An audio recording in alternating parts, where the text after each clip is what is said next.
Doctor Khem Singh दहेरिया जी स्वागत करेंगे मंच पर डॉक्टर प्रिया भावे चित्तावर जी का, जो कि साथ हमारे में जा रही हैं।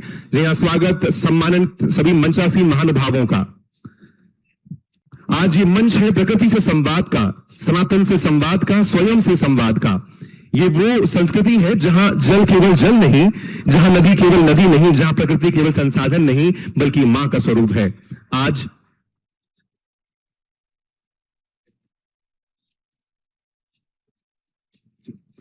आइए सबसे पहले हम सभी बिना समय गवाए इस कार्यक्रम की शुरुआत करें और मैं सभी सम्मानित मंचासीन महानुभावों से अनुरोध करना चाहूंगा, आप सभी भारतीय संस्कृति के किसी भी शुभ कार्य की शुरुआत दीप प्रज्वलन के साथ हम करने जा रहे हैं। मैं सर्वप्रथम अनुरोध करूंगा परम पूजनीय अवधूत श्री दाता गुरु भगवान जी से, आपकी कर कमलों द्वारा, आपकी अगुवाई में मिलकर सभी मंचासीन महानुभाव, परम सम्माननीय माननीय मुख्यमंत्री जी, माननीय विधायक जी एवं सभी मंचासीन महानुभाव एक साथ जुड़कर दीप प्रज्वलित कर इस कार्यक्रम की विधिवत शुरुआत करेंगे। हम सभी अपनी मीठी तालियों के साथ जुड़े और इस आगाज के लिए, इस आगाज के साक्षी बने।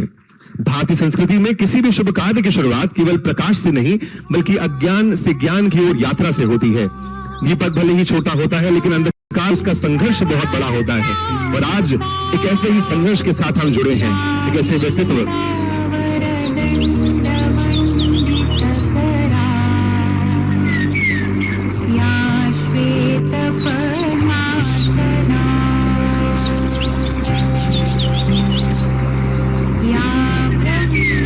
मीठी मीठी गालियों का साथ मिलता रहे। ये वो पल है जब हम सभी एक साथ इस पावन कार्यक्रम का शुभारंभ करने जा रहे हैं।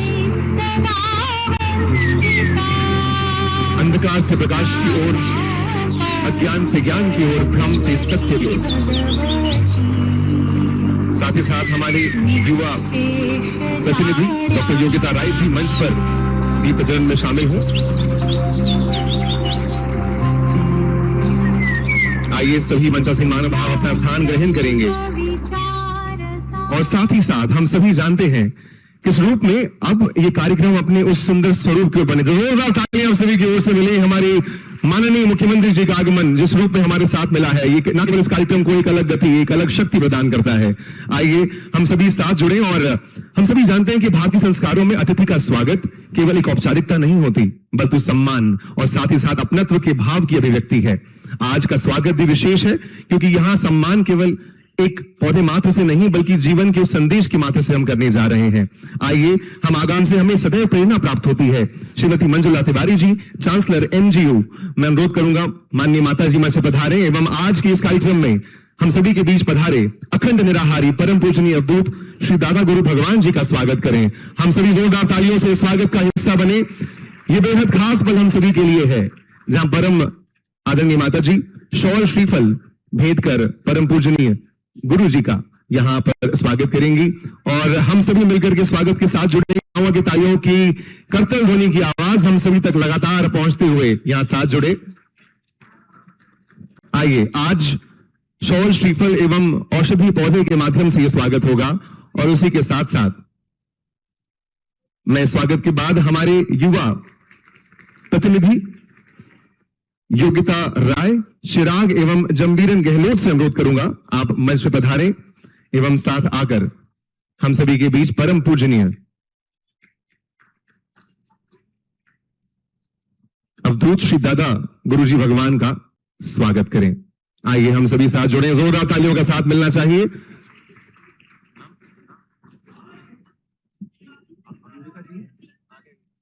जोरदार तालियों का साथ बिल्कुल इसी जोश के साथ मिलता रहे और मैं योगिता जी से अनुरोध करूंगा साथ ही साथ इस मंच पर चिराग जी और जंबीरन जी जो कि आज इस युवा संवाद के साथ मिलकर के स्वागत करने जा रही हैं। युवा प्रतिनिधि के रूप में सभी युवाओं की ओर से परम पूजनीय गुरु जी का स्वागत करने जा रही हैं। जी हाँ, स्वागत की श्रृंखला में आगे बढ़ते हुए मैं एक बार फिर परम पूजनीय माता जी श्रीमती मंजुला तिवारी जी, चांसलर MGU से अनुरोध करना चाहूंगी हम सभी के बीच पधारे माननीय मुख्यमंत्री डॉक्टर मोहन यादव जी का स्वागत करें। जोरदार तालियों से हम सभी इस स्वागत का हिस्सा बने। साथियों, आज शॉल श्रीफल एवं औषधीय पौधे के साथ साथ हम मिलकर के इस स्वागत को पर्यावरण के साथ जोड़ने का एक और प्रयास इस मंच से करने की कोशिश कर रहे हैं। आप सभी का साथ जोरदार तालियों से यहां बना रहे। और वहीं युवाओं की ओर से हम सभी के बीच प्रणव, अमन रे एवं नीति सेन से मैं अनुरोध करूंगा आप पधारे। एवं युवाओं की ओर से माननीय मुख्यमंत्री जी का, जो कि न केवल प्रदेश के युवाओं छात्रों के साथ साथ सभी के लिए जनहितकारी योजनाओं के माध्यम से प्रदेश को एक अलग मुकाम पर लेकर जा रहे हैं। जोरदार तालियों का साथ आप सभी की ओर से मिले।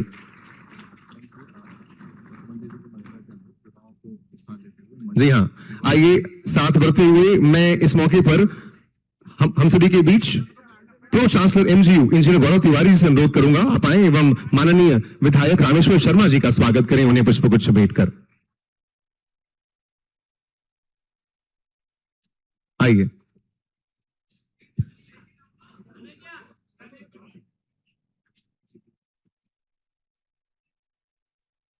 साथियों, आपकी करतल ध्वनि भी स्वागत के साक्षी बने और हम सभी अपनी प्यारी तालियों के साथ माननीय विधायक जी के स्वागत में जुड़े। न केवल क्षेत्र का विकास और जन जन से जुड़ने की बात हो, माननीय विधायक जी सदैव अपने जन के साथ, जनता के साथ बने रहते हैं। जोरदार तालियां ऐसे कर्मठ माननीय विधायक रामेश्वर शर्मा जी के लिए। साथियों, आगे बढ़ते हुए मैं अनुरोध करना चाहूंगा डॉक्टर एएस यादव जी, कुलपति एमजीयू, आप आए एवं हम सभी के बीच पधारे। श्री प्रवीण शर्मा जी, अध्यक्ष मध्य प्रदेश युवा आयोग का स्वागत करें, उन्हें पुष्पगुच्छ भेंट कर।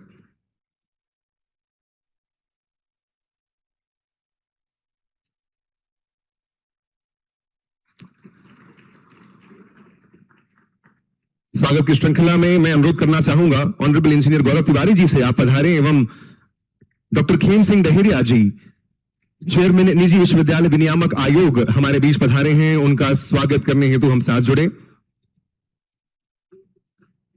मैं गौरव सर से अनुरोध करूंगा आप हम सभी के बीच पधारे। Doctor KS. डहेरिया जी का स्वागत करें। जोरदार तालियां आप सभी की ओर से मिले। साथियों, मैं इस स्वागत श्रृंखला में अनुरोध करूंगा डॉक्टर एएस यादव जी से, माननीय कुलपति एमजीयू, आप हम सभी के बीच पधारी। डॉक्टर प्रिया भावी चित्तावर, राष्ट्रीय संयोजक नर्मदा मिशन एवं फाउंडर हर हेल्थ हॉस्पिटल का स्वागत, उन्हें पुष्पगुच्छ, तुलसी का पौधा एवं शॉल श्रीफल भेंट कर इस मौके पर करें।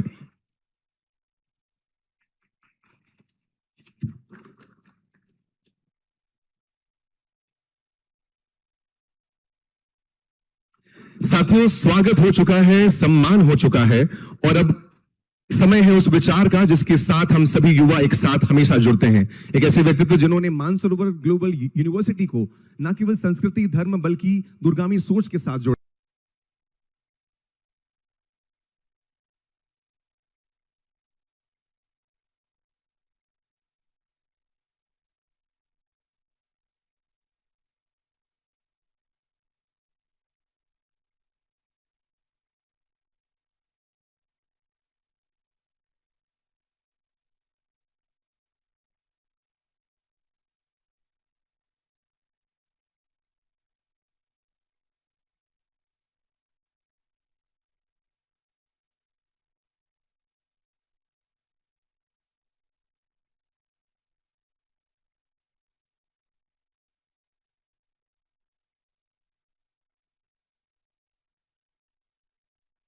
मैं मानसरोवर के इस पूरे परिवार की तरफ से बहुत बहुत स्वागत करता हूँ, अभिनंदन करता हूँ और आपसे जो प्रेरणा हमको पर्यावरण संरक्षण की, मां नर्मदा मैया के प्रेम की, उनकी पूजा की जो प्रेरणा मिलती है, आज सब युवाओं की तरफ से मैं उस प्रेरणा को देने के लिए आपका चरणों में नमन करता हूँ।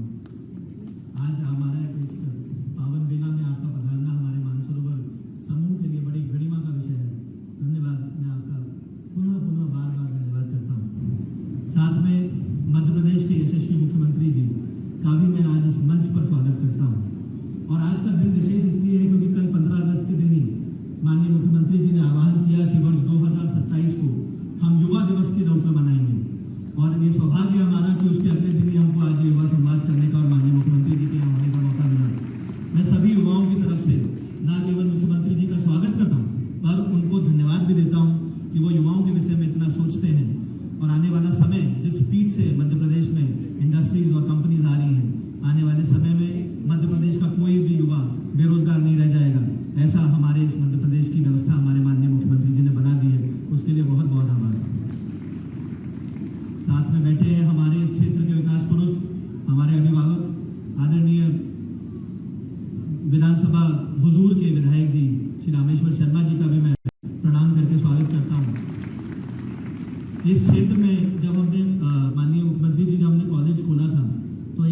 सामने एक नहर होती थी और रास्ता नहीं था आने का, और साल में शायद 3 महीने ऐसा होता था कि हम लोग पहुंच नहीं पाते थे। आज यहाँ पे सामने 4 लेन सड़क है माननीय, और 6 लेन सड़क कोलार की है, और उसमें आपकी और माननीय रामेश्वर शर्मा जी की वजह से हुआ है। और आज यहाँ के बच्चे सुगमता से इसलिए पहुँच पा रहे हैं क्योंकि आप लोगों ने इनिशिएटिव लिया और इस क्षेत्र का इतना विकास किया, उसके लिए मैं आपको बारंबार धन्यवाद करता हूँ। साथ में हमारे मध्य प्रदेश निजी विश्वविद्यालय विनियामक आयोग के अध्यक्ष आदरणीय डॉक्टर खेम सिंह बहेरिया जी, हमारी नर्मदा मिशन की राष्ट्रीय संयोजिका, हमारी मार्गदर्शक आदरणीय डॉक्टर प्रिया भावे मैम, साथ में हमारे प्रवीण शर्मा जी जो युवा आयोग के अध्यक्ष हैं और आने वाले युवा वर्ष में मध्य प्रदेश का प्रतिनिधित्व करने वाले हैं, और हमारे इस मानसरोवर परिवार के vice chancellor doctor S Yadav ji, और सबसे इम्पोर्टेंट आज मंच पर जो युवाओं का रिप्रेजेंटेशन कर रही हैं श्री योगिता राय जी, सभी को धन्यवाद देता हूँ, सभी का स्वागत करता हूँ। माननीय गुरु जी का और हमारे माननीय मुख्यमंत्री जी का बारंबार प्रणाम भी करता हूँ, धन्यवाद भी करता हूँ। पुनः धन्यवाद। जय श्री राम, हर हर महादेव, हर हर नर्मदे। साथियों, जोरदार तालियां मिली। जिस रूप में माननीय मुख्यमंत्री जी का एक इच्छा है कि सीधे युवाओं से संवाद का मौका मिले, हम उसी तैयारी के साथ जुड़ने जा रहे हैं। युवाओं के संवाद की बारी होगी। हम सभी जानते हैं एक ऐसा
मैं समझा कोई दूसरा प्रश्न करोगे।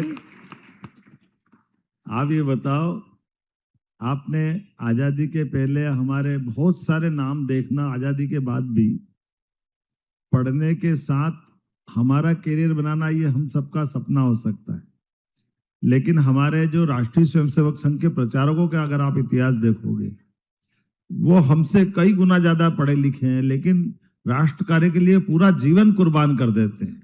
यह शताब्दी वर्ष चल रहा राष्ट्रीय स्वयंसेवक संघ का। परम पूज्य डॉक्टर हेडगेवार ने कब कर ली मेडिकल की पढ़ाई, कब बंगाल गए, कलकत्ता के अंदर उनकी पढ़ाई हुई, और उस पढ़ाई के बाद उन्होंने राष्ट्रीय स्वयंसेवक संघ बनाया। उनने अपनी डॉक्टरी नहीं की। तो ये ऐसी उज्जवल परंपरा संघ की है। ऐसे एक प्रचारक मेरे संपर्क में आए और उन्होंने कहा कि ठीक है, तुम डॉक्टर बनोगे तो अच्छी बात है, पर डॉक्टर बनने के बजाय, चूंकि मैं आते ही साइंस में जॉइंट सेक्रेटरी बन गया था फर्स्ट ईयर में, और उसी समय पीएमटी दी, सिलेक्शन हो गया, उधर चले गए। तो फिर ने कहा ये तुम उधर जाओगे तो चले जाओ, लेकिन अगर तुम बीएससी करो तो बाकी काम भी कर सकोगे। मुझे इस बात का संतोष है। उस दिन तो हो सकता है मुझे समझ आई हो, नहीं आई हो, जो भी कोई है, लेकिन मुझे लगता है आज आप सब संतुष्ट हो सकते होंगे, क्योंकि कोई तकलीफ नहीं है। धन्यवाद। हेलो, मैं अगले सवाल के लिए जो हमारे छात्र हैं जी। माननीय मुख्यमंत्री जी, मेरा प्रणाम। मैं Aman Rai, Mansarovar dental college final year का छात्र हूँ। मेरा आपसे ये प्रश्न है कि कल 15 अगस्त 2026 को स्वतंत्रता दिवस के अवसर पर माननीय मुख्यमंत्री जी के द्वारा वर्ष 2027 को युवा वर्ष के रूप में मनाने का आह्वान किया गया है।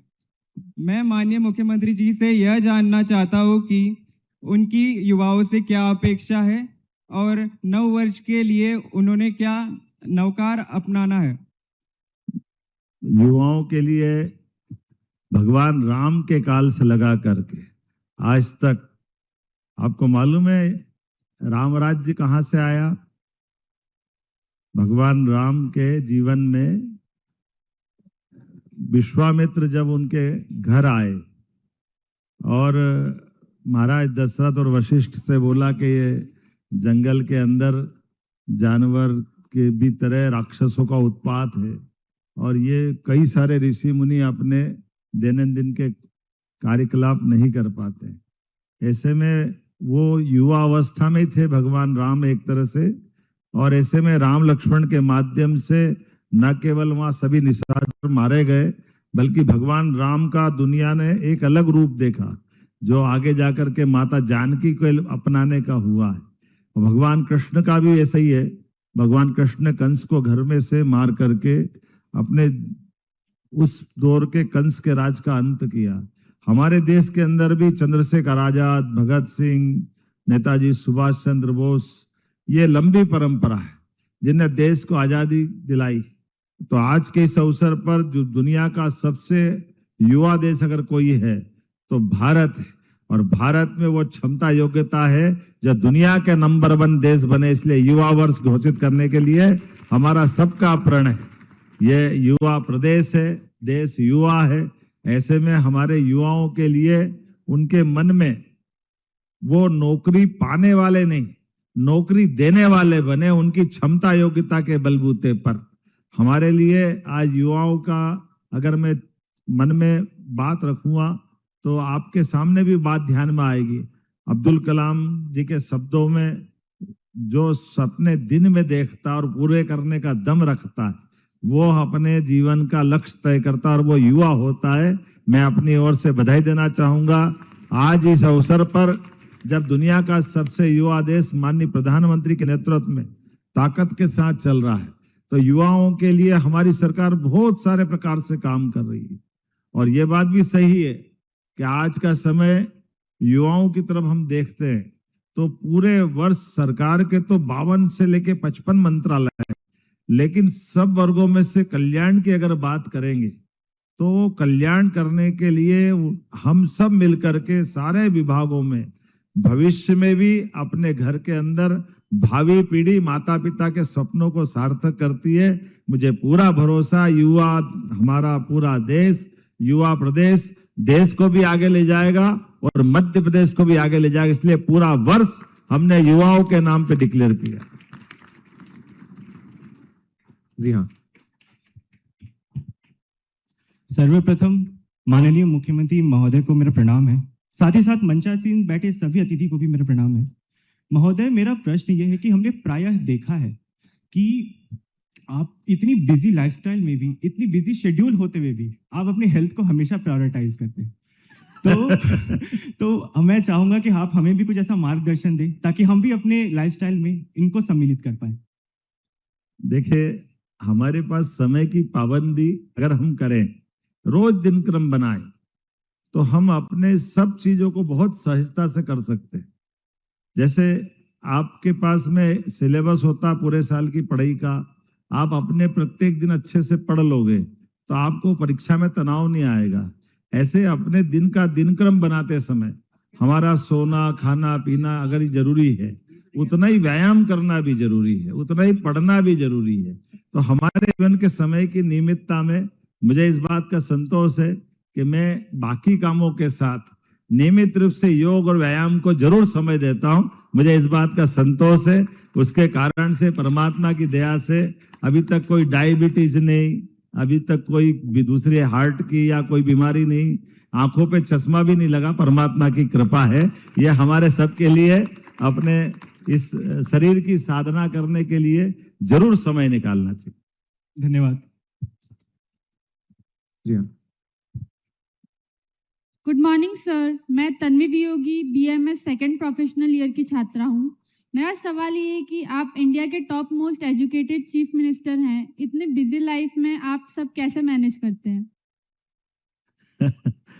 तो बड़ा मुश्किल है, लेकिन ऐसा कुछ नहीं है। हम पढ़े लिखे होना अलग बात है, लेकिन लिखने पढ़ने के साथ हमको अपने काम के प्रति एकाग्रता की जरूरत भी। केवल मैं आपको 2-3 जानकारी बताना चाहूंगा। मैं फर्स्ट ईयर में जॉइंट सेक्रेटरी बना, तब मैं BSc फर्स्ट ईयर पढ़ रहा था। उस समय मैं केवल फर्स्ट ईयर पढ़ भी नहीं रहा था, चुनाव भी लड़ रहा और समान रूप से मेरा अपना एक स्वतंत्र दुकान का व्यवसाय भी कर रहा था। तो अगर हम समय का नियोजन करेंगे तो काम करते करते पढ़ना अच्छी बात है, लेकिन पढ़ने के साथ समय का नियोजन अगर अपन कर लेते हैं तो मुझे इस बात की प्रसन्नता, बीएससी एलबी वैसे ही मैंने कर ली। जब मैं उज्जैन विकास प्राधिकरण का अध्यक्ष था तो मैंने एमए पॉलिटिकल साइंस में पढ़ाई की।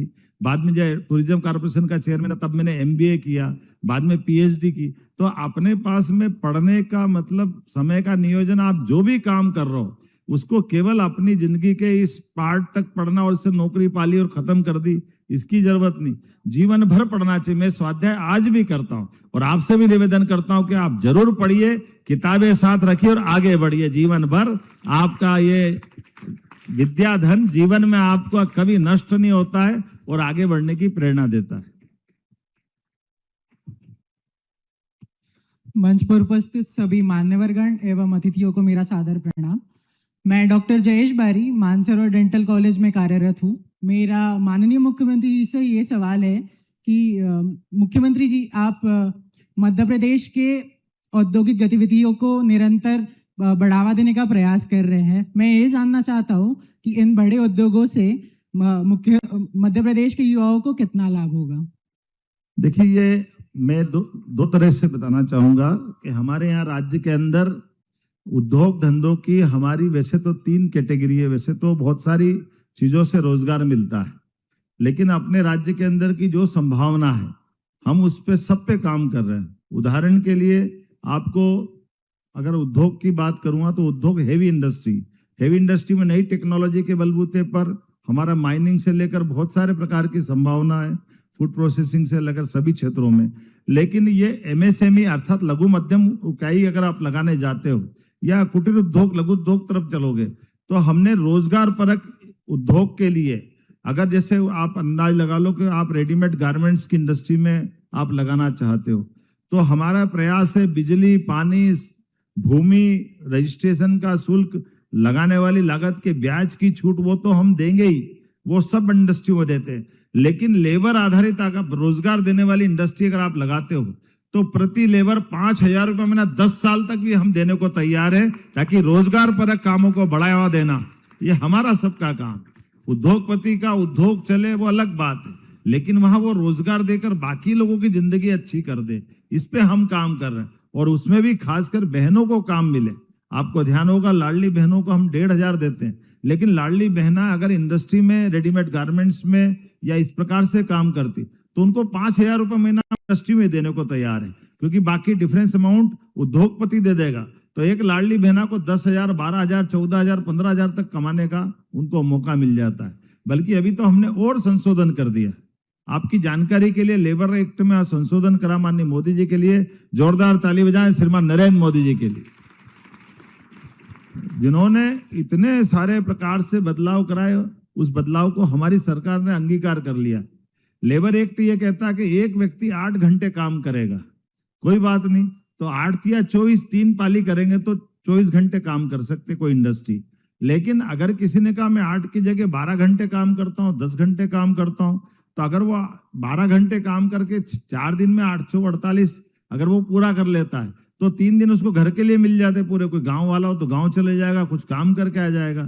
तो हमारी सरकार ने ये भी कंसीडर कर लिया है कि अगर वो एक्स्ट्रा टाइम भी काम कर रहा है इंडस्ट्री में तो लेबर एक्ट से उसको ये भी मदद मिल जाए कि वो अपने दोनों तरह के काम कर पाए। हमारी एक्ट कानून जनता की सुविधा के लिए होना चाहिए, जनता की मदद के लिए होना चाहिए, उसकी क्षमता योग्यता का सदुपयोग करने के लिए होना चाहिए। इसलिए हमने ये भी गुंजाइश दी है। तो उम्मीद करेंगे उद्योग के माध्यम से जो रोजगार मिल रहे हैं, मुझे इस बात की प्रसन्नता है जब से हमारी सरकार बनी पूरे देश में सबसे तेज गति से उद्योग लगने वाला कोई राज्य है तो मध्य प्रदेश है। हमें इस बात की प्रसन्नता है।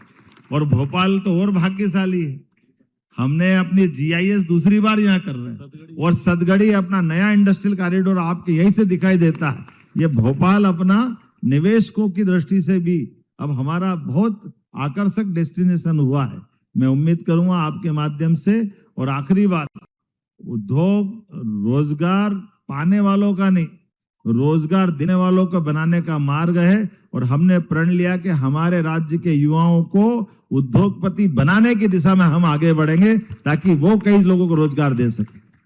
धन्यवाद सर। जोरदार तालियां बनती हैं एक ऐसे व्यक्तित्व के लिए जिन्होंने जन जन के साथ जुड़ करके जन कल्याण के साथ प्रदेश के उत्थान की बात करी है। अब मैं सभी युवाओं से अनुरोध करूंगा, अब उस शख्सियत, उस व्यक्तित्व से बात करने की बात है जिनके जीवन को देखकर ना केवल हमें आश्चर्य बल्कि वास्तव में एक अचंभे के साथ साथ प्रेरणा मिलती है, जिन्होंने अपना समस्त जीवन पर्यावरण से लेकर के मां नर्मदा के संरक्षण के लिए पूरा समर्पित कर दिया है। मैं युवाओं से अनुरोध करूंगा अपने सवाल युवा संवाद के माध्यम से परम पूजनीय अवधूत श्री दादा गुरु भगवान जी से अपने सवाल पेश करेंगे। आइए गुरु जी, आपकी आज्ञा हो तो मैं युवाओं के साथ। आइए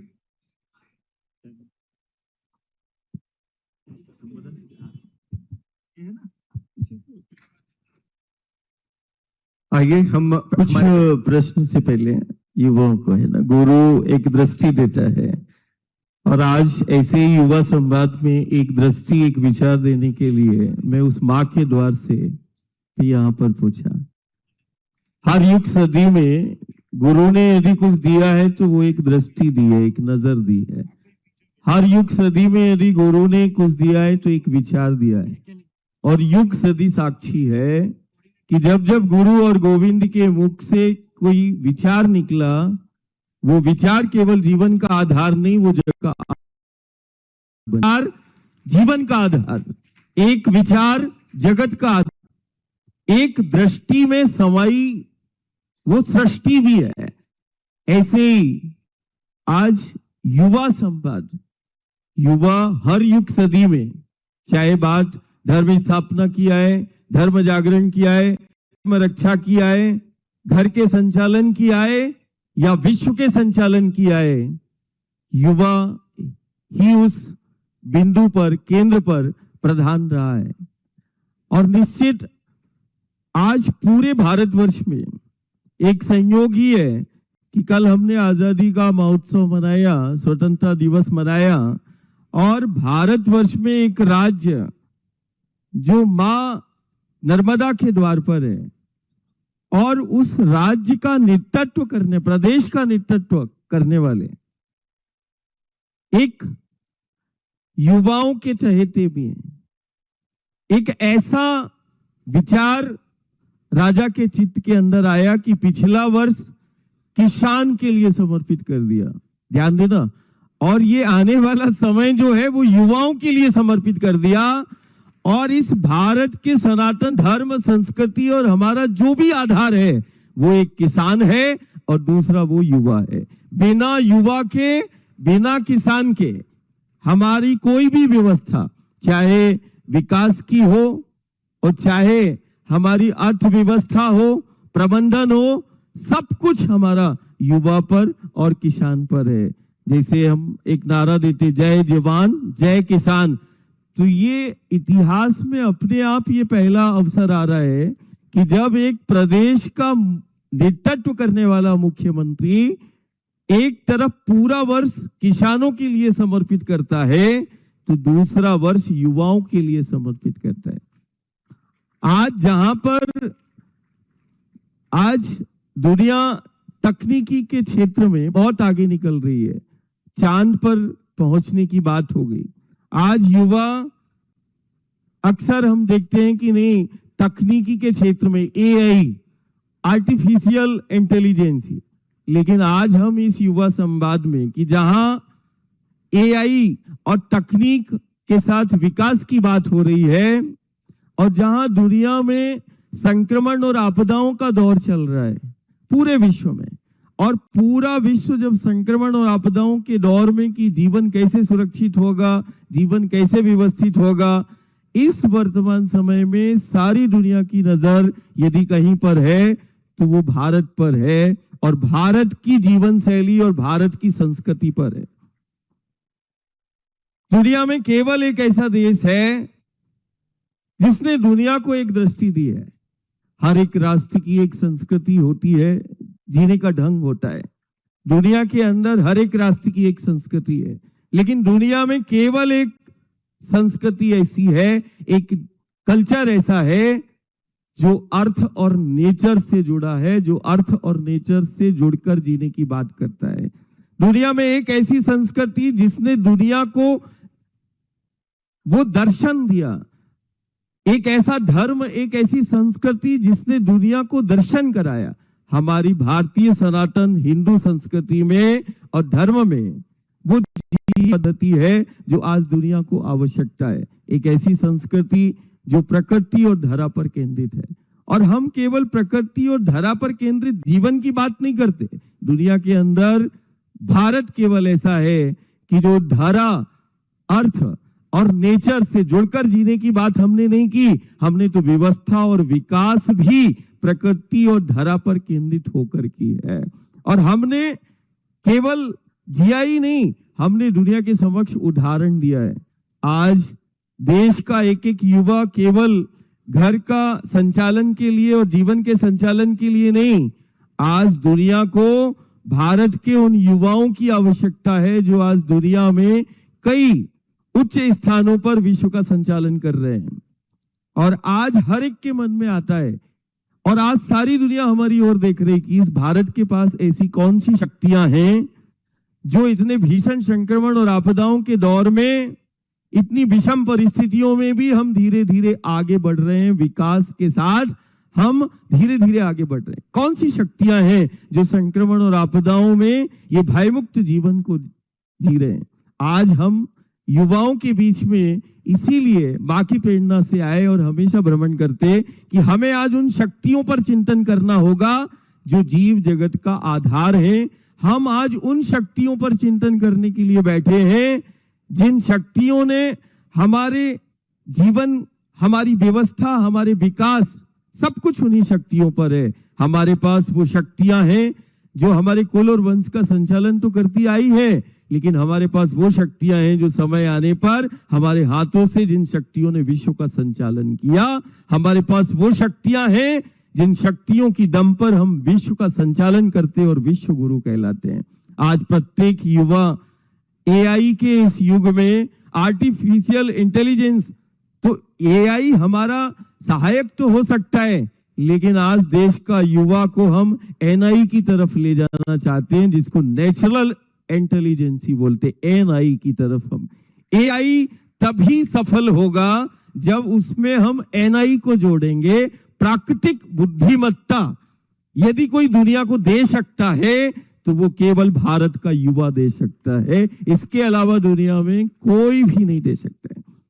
आज वैश्विक संकट की बात हो रही, वैश्विक चुनौतियों की बात हो रही, और दुनिया हमारी ओर देख रही है कि केवल दुनिया में यदि कोई वैश्विक संकट और चुनौतियों का समाधान यदि कोई दे सकता है तो वो हमारा भारत है, और इस भारत का वो युवा है। उदाहरण बहुत सारे हैं। ये समय उदाहरण देने का नहीं, ये समय उदाहरण बनने का है।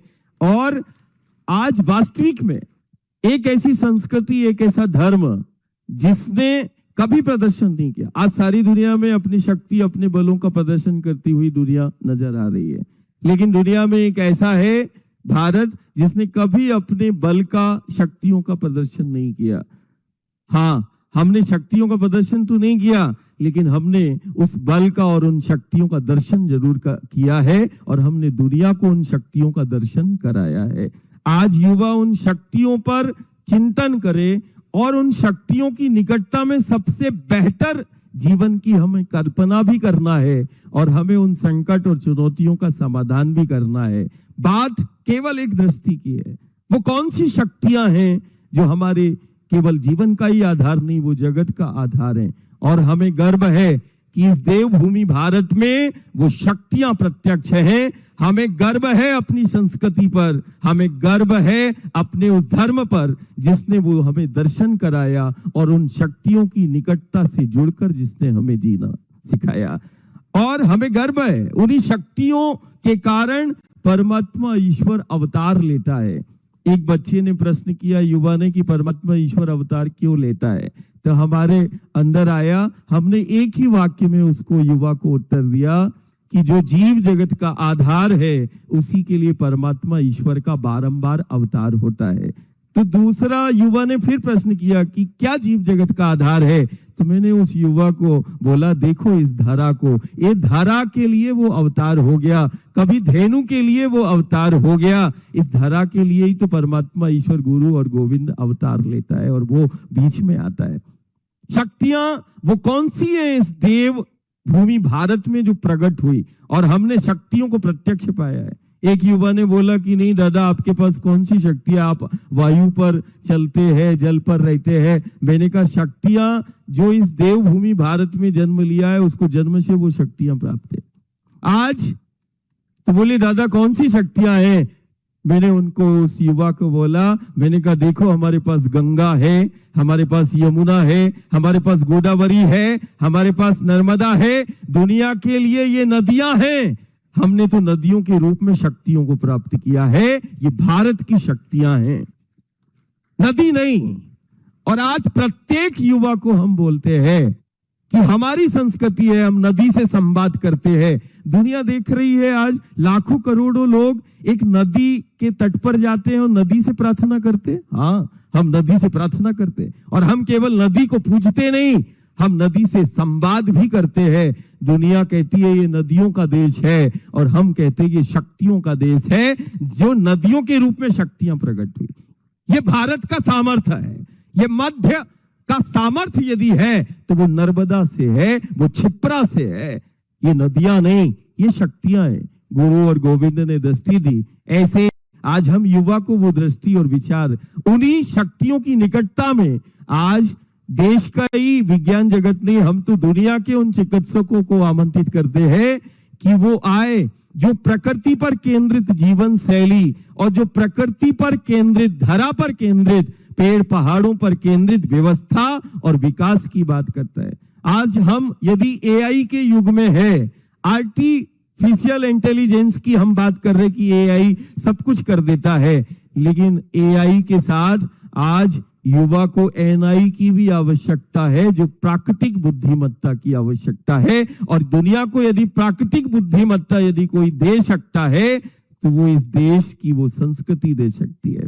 तो आज कहीं ना कहीं ये नदियों के रूप में गुरु कहता, गोविंद कहता, तुम मेरी दृष्टि, कृष्ण और अर्जुन के बीच संवाद हुआ। जैसे उस समय वातावरण बना था कि चारों तरफ भयंकर भयावह संक्रमण और आपदाओं का दौर था, एक दूसरे को मरने और मारने की बात उस समय पर चल रही थी द्वापर काल में। आज दुनिया में भी वही चल रहा है। एक देश दूसरे देश को मिटाने की बात कर रहा है, एक व्यक्ति दूसरे देश को मारने की बात कर रहा है, व्यक्ति कर रहा है, संक्रमण और आपदाओं से जूझ रहा है। उस समय पर जैसे गोविंद ने अर्जुन को वो दृष्टि दी और एक विचार दिया, ऐसे ही माँ की प्रेरणा से आज युवाओं के बीच में वही दृष्टि कि हमारे पास शक्तियां हैं। ये जमीन का कोई टुकड़ा होगा दुनिया के लिए, लेकिन दुनिया में एक ऐसी संस्कृति हमारी है कि दुनिया जन्म देने वाली को माँ तो सब कहते, लेकिन दुनिया के अंदर एक ऐसा भारत है जो जीवन देने वाली को भी माँ कहता है और जो पालन पोषण करता है उसको भी माँ कहता है। दुनिया के अंदर एक हम ही है कि जन्म देने वाली को माँ नहीं कहा, हम तो अपनी इस भूमि को, इस वसुंधरा को, इस पृथ्वी को भी हमने माँ कहा। हमारी जातियां अलग हो सकती हैं, लेकिन हम सबकी माँ वो माटी है। आज वो माटी हमें एक करती है, जिसको वो जमीन का टुकड़ा दुनिया समझती है। हम उसी कृष्ण का चिंतन करते हैं। ये वही रामकृष्ण की धरा है जिन्होंने लीला करके इन शक्तियों का बोध कराया। गुरु और गोविंद की लीला बोध कराती है। गुरु और गोविंद की लीला जीना सिखाती है। गुरु और गोविंद की लीला ने उन मूल आधार शक्तियों का केवल परिचय ही नहीं कराया, गुरु गोविंद की लीला ने हर युग सदी पे उन मूल आधार शक्तियों से जुड़कर जीना भी सिखाया है। आज हम उसी कृष्ण का चिंतन करते हैं, प्रभु राम का चिंतन करते हैं, जो यमुना के तट पर इन शक्तियों के द्वार पर, चाहे वो गंगा हो, यमुना हो, गोदावरी हो, कावेरी हो, क्षिप्रा हो, यदि परमात्मा ईश्वर को कहीं चलते हुए और खेलते हुए, लीला करते हुए देखा तो इन्हीं शक्तियों के द्वार पर देखा, जिनको दुनिया नदियां कहती है। हम उन्हीं कृष्ण का, राम का चिंतन कर रहे हैं, जो खेलते खेलते, माखन लीला करते करते वो यमुना के तट की मिट्टी को मुख में रखते हैं और यशोदा पूछती है कि लल्ला क्या खाया, मुंह खोल। तो मुख खोला तो क्या दिखाया? ब्रह्मांड दिखाया। तो क्या मेरा गोविंद, क्या मेरा परमात्मा शक्ति का प्रदर्शन कर रहा है? कभी भी किसी युग में गुरु और गोविंद ने शक्तियों का प्रदर्शन नहीं, गुरु और गोविंद ने शक्तियों का दर्शन कराया है। मुख में माटी को रखकर माटी की महिमा और माटी के महत्व को बताया। दुनिया के अंदर यदि माटी के एक एक कण की जीवंत, हमारा दर्शन देखो, हमारे लिए ये सब जीवित है। दुनिया के लिए ये नदियां, पेड़, पहाड़ सब मृत है, लेकिन हमारे लिए ये माटी का एक एक कण जीवित है। हमने जाना और गोविंद ने दिखा दिया। गोविंद ने कोई शक्ति का प्रदर्शन नहीं किया। यमुना के उस तट की मिट्टी को मुख में रखकर यशोदा को निमित्त बनाकर मुख खोला तो ब्रह्मांड दिखाया। उन्होंने बता दिया, माटी के एक एक खंड में छिपी उस ब्रह्मांड की अनंत शक्तियों का दर्शन करा दिया। मुख में माटी को रखकर माटी की महिमा, माटी के महत्व को बताया। माटी हमारा अस्तित्व है, ये सारे जगत को बताया। माटी की महिमा और माटी का मान किया और माटी से जुड़कर यदि किसी ने जीना सिखाया तो वो मेरा गोविंद है, वो मेरा गुरु है। आज कहीं ना कहीं आज हमें अपनी संस्कृति और अपनी जो पद्धति है, आज हम दुनिया के ज्ञानी वैज्ञानिकों को आमंत्रित करते। चिकित्सा जगत कहता है ये कैसे संभव है। हम बोलते हैं कि नहीं, प्रकृति हर एक क्षति की पूर्ति करती। हम 40 किलोमीटर 35 किलोमीटर हम माँ के उस पथ पर जिसको नदी समझा जा रहा है, हमारे लिए वो नदी नहीं, हमारे लिए वो शक्ति है। हमने नर्मदा को गंगा के रूप में, क्षिप्रा के रूप में, कावेरी के रूप में, आज कल्पना युवा करे कि यदि भारत के उस मानचित्र से ये नदियों को अलग कर दिया जाए तो हमारा अस्तित्व खत्म हो जाएगा। हम कहीं ना कहीं एक दृष्टि की आवश्यकता है, बात सिर्फ विकास की नहीं। आज देखना, आज हम उद्योग की बात करते हैं, लेकिन उद्योग और विकास के साथ विकास की ऐसे ही निरंतर तीव्रता बढ़ती रहे और विकास हमें करना है, लेकिन विकास सिर्फ एक दृष्टि कि विकास जो है वो प्रकृति और विकास उन शक्तियों पर केंद्रित करके हमें उसका दोहन और शोषण करके नहीं। आज कहीं ना कहीं हम युवाओं को वही विचार, वही शक्तियां की नदियों के रूप में वो शक्तियां हैं। हम तो पेड़ पहाड़ों को पूछते हैं। अभी माई ने एक हमें ये वृक्ष दिया तो हमने अभी बोला कि देखो एक गुरु का दृष्टि है। हमने माँ को देखा कि सुबह सुबह एक आंगन में तुलसी का पौधा, तुलसी कोट रहता है और दुनिया देख रही है, पेड़ों से पहाड़ों से प्रार्थना करते हैं। और हम उसी राम का, कृष्ण का चिंतन करते जो कामदगिरी से प्रार्थना करते हैं, पहाड़ों में छिपी हुई गोवर्धन, गिरनार, आज भी उसकी प्रामाणिकता है। वृक्ष ही प्रत्यक्ष है और वृक्ष को अपना स्वरूप परमात्मा ईश्वर है। आज सारी दुनिया बोलती है कि ये लोग प्रार्थना करते हैं पेड़ों से। आज हमारा दर्शन देखो, हमारी पद्धति देखो। हजारों साल पहले हमने ये जान लिया कि इनमें संवेदनाएं होती हैं, ये जीवंत है। दुनिया ने तो बहुत बाद में जाना, हमारा पहले उपहास हुआ। आज भी कई लोग सनातन संस्कृति का उपहास करते हैं, मिटाने की बात करते हैं, लेकिन आज हम युवाओं को हम आमंत्रित और आह्वान करते हैं कि हमें जानना होगा अपनी संस्कृति को, हमें जानना होगा उन परंपरा और मान्यताओं को जो उन शक्तियों की निकटता में केवल हमें जीना नहीं सिखा रहा, उन शक्तियों पर केंद्रित होके एक ऐसी व्यक्तित्व का निर्माण करने का वो संकल्प हमें आज लेना है। तो आज हम माँ को देखते हैं, माँ प्रार्थना करती तुलसी के पौधे से, और एक घर के आंगन में लगा तुलसी का पौधा उस परिवार की प्रसन्नता संपन्नता का आधार बन जाता है। एक घर के आंगन में लगा तुलसी का पौधा वो कई प्रकार के संक्रमण और आपदाओं से उस परिवार को बचा लेता है। आज सारी दुनिया संक्रमण और आपदाओं से जूझ रही है, लेकिन हमने कुछ संक्रमण काल भी देखे जिसमें कोरोना काल भी है, लेकिन हम उस समय वनों में रहे, जंगलों में, पहाड़ों में हम रहे। हमने देखा धन वाला जीवन को बचाते बचाते और जीवन उसका खत्म हो गया, लेकिन वन में रहने वाले का जीवन सबसे सुरक्षित रहा इन्हीं पेड़ पहाड़ों को। आज आवश्यकता इस पर है कि हमें विकास तो करना है, लेकिन विकास के साथ हमें सबसे बेहतर और सुरक्षित जीवन भी करना है। और आने वाले समय में आज मानसरोवर में और कल एक ऐसा प्रदेश को नेतृत्व मिला है जो किसानों की भी बात, और पहला मैं देख रहा हूं आजादी के बाद, इसमें कोई अतिशयोक्ति नहीं, कारण मैं किसी की प्रशंसा नहीं करता, लेकिन जो मैं देख रहा हूं और आज जो प्रदेश का नेतृत्व करते हुए परिवार और समाज देख रहा है, हमने 15 वर्षों से और 2 दशक से हम देख रहे हैं कभी वो क्षिप्रा के तट पर, क्षिप्रा के पथ पर एक बालक चलना चालू करता है और वही बालक आगे चल के प्रदेश का नेतृत्व कर रहा है, जिसको हम डॉक्टर मोहन यादव जी के नाम से दुनिया देख रही है। एक पथ पर चलते चलते मुख्यमंत्री के पद तक एक बालक, एक युवा चलता है। एक युवा ने संकल्प लिया क्षिप्रा के पथ पर चलने का। आज वो क्षिप्रा, वो जहां जिस द्वार पर महाकाल ने दरबार, एक डॉक्टर या एक अकेले विभाग का काम नहीं होता। इसके लिए कई विशेषज्ञों को अपनी सूझबूझ एक साथ मिलानी पड़ती है। किसी भी बड़े कैंसर सेंटर में एक ट्यूमर बोर्ड होता है। हर नई बीमारी हमको सबसे बेहतर बना सकता है, सबसे बेहतर बना। और मैं 15 वर्षों से देख रहा हूं लगातार छिपरा के मैया के पथ पर चलते चलते, वो पथ चाहे नर्मदा का हो, छिपरा का हो, वो पथ पे जो चला है वो पथ है व्यक्तित्व के निर्माण का, वो पथ है युग निर्माण का, वो पथ है राष्ट्र के निर्माण का। इसीलिए हम युवाओं को आमंत्रित करते हैं कि ये वर्ष युवाओं के लिए समर्पित है और हमारे पास छिपरा का नर्मदा का पथ है। नर्मदा के पथ पर चलना साधना कहलाती है।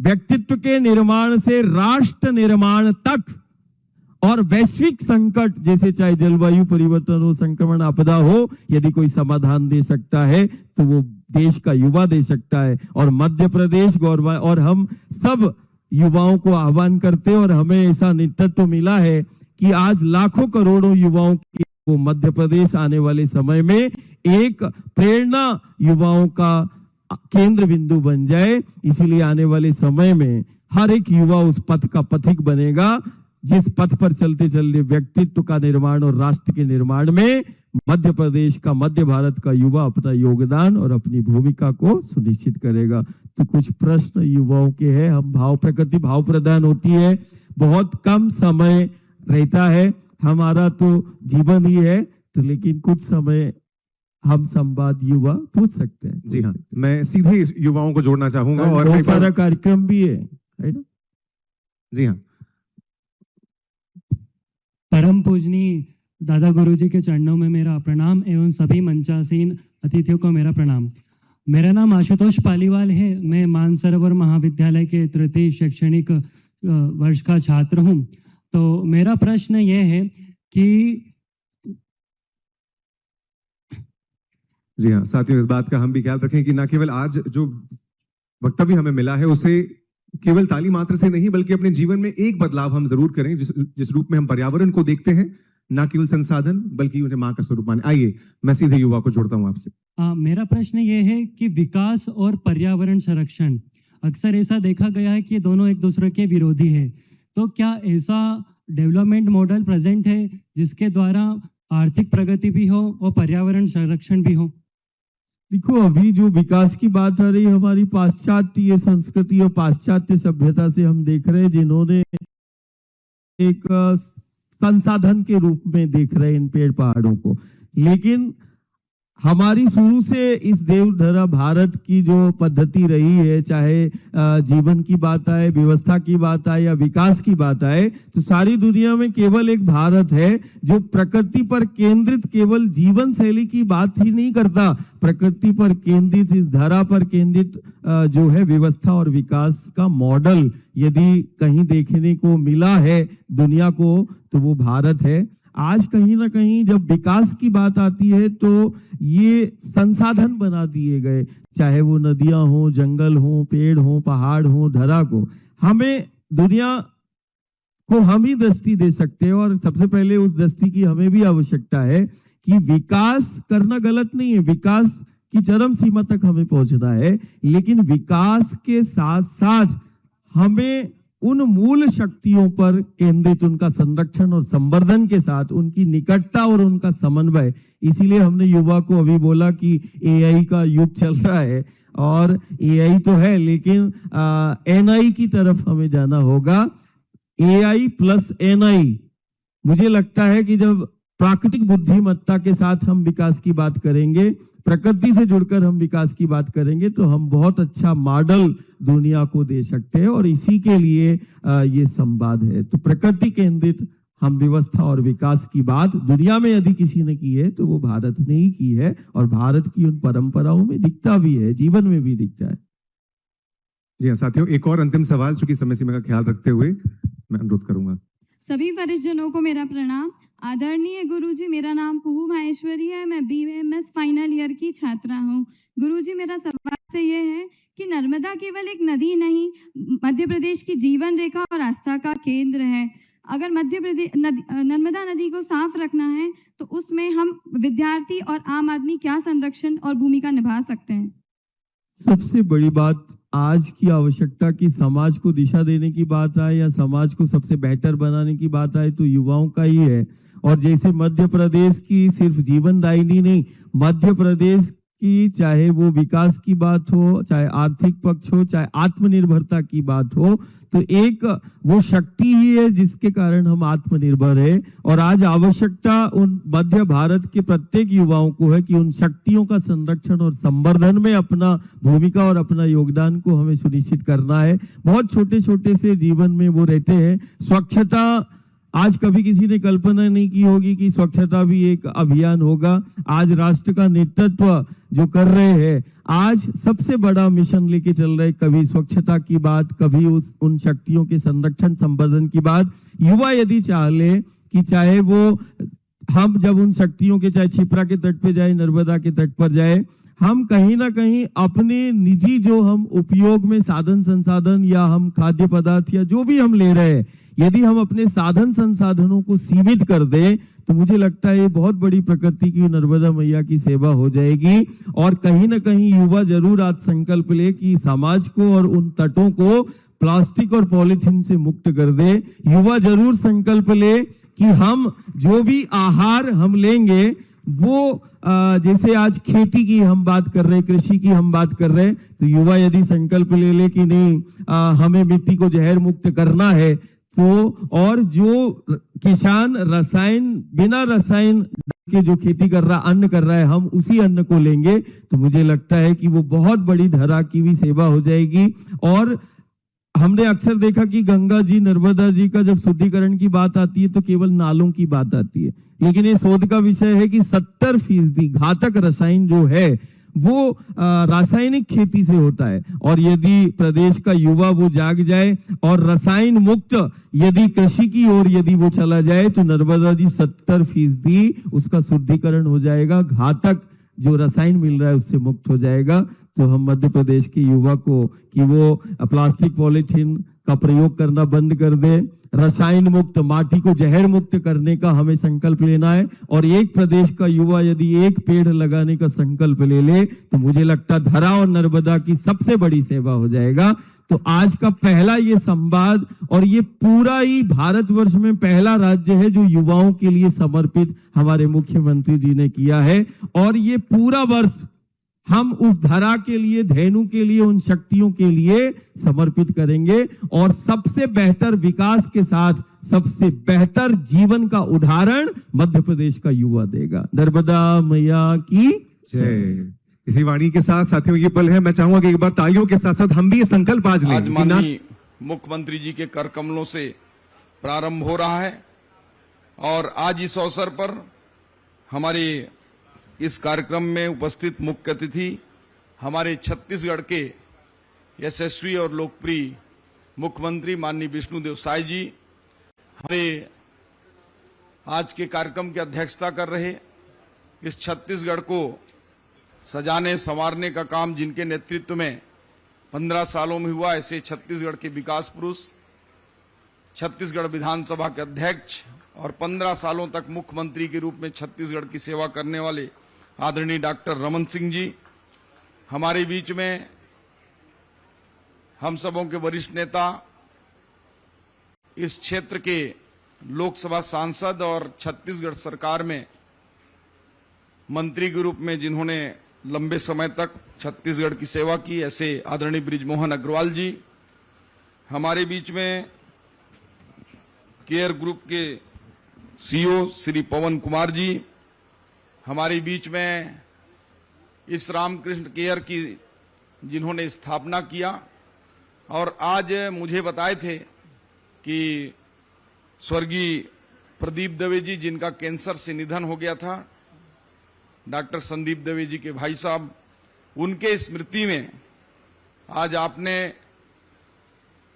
कैंसर इंस्टीट्यूट का जो स्थापना आज कर रहे हैं उसके कर्ता धर्ता डॉक्टर संदीप दवे जी, हमारे बीच में उपस्थित डॉक्टर महक दवे जी, डॉक्टर समीक दवे जी, डॉक्टर जायसवाल जो हमारे यहाँ के ही हैं और बड़े सुप्रसिद्ध कैंसर के डॉक्टर हैं, और सभी यहाँ उपस्थित इधर दीर्घा में भी सभी वरिष्ठ जन, सभी डॉक्टर्स, बड़ी संख्या में हमारे डॉक्टर्स आज दिख रहे हैं, बड़े उत्साह में हैं। सबको आज मैं हृदय से यहाँ अभिनंदन स्वागत करता हूँ। मीडिया के साथियों और उपस्थित भाइयों बहनों, जैसा कि हमारा छत्तीसगढ़, मैं संक्षिप्त में बताना चाहूंगा कि एक बीमारू राज्य के रूप में जब राज्य अलग हुआ तो लोग छत्तीसगढ़ का नाम एक ऐसे छत्तीसगढ़ के रूप में देखते थे जहां लोगों में भूखमरी हो, जहां इलाज की कोई सुविधाएं नहीं हो।